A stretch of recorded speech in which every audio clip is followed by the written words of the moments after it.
இப்போ பல்லியம் செய்ய போகிறோம். அதுக்கு உருளைக்கிழங்கு நல்லா கழுவிட்டு அதை இதில் வச்சு நல்லா தண்ணி வச்சு வேக வச்சுக்கலாம். அதில் தண்ணி நல்லா ஊற்றிட்டு சால்ட்டு போட்டு கொஞ்சம் வேக வச்சுக்கலாம்.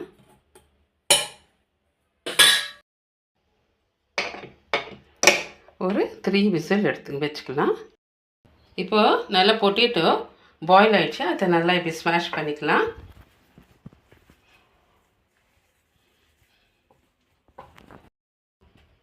இப்போது பல்லியம் செய்கிறதுக்கு எண்ணெய் ஊற்றிக்கலாம். ஒரு 5 டீஸ்பூன் அளவுக்கு எண்ணெய் ஊற்றிக்கலாம். கொஞ்சம் கடுகு,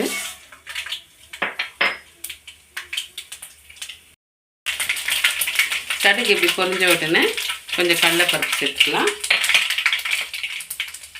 கொஞ்சம் உளுந்த பருப்பு,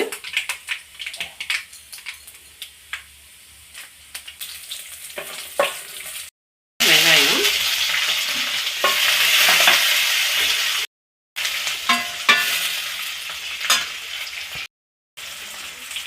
கிரீன் சில்லி,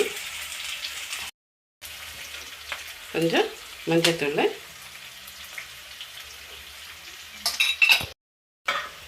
கொஞ்சம் டொமேட்டோ, ஒரே ஒரு சின்ன டொமேட்டோ,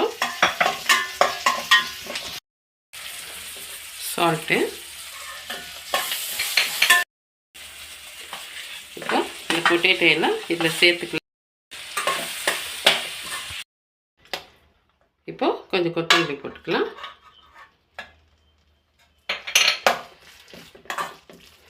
பல்லியம் ரெடி ஆயிடுச்சு.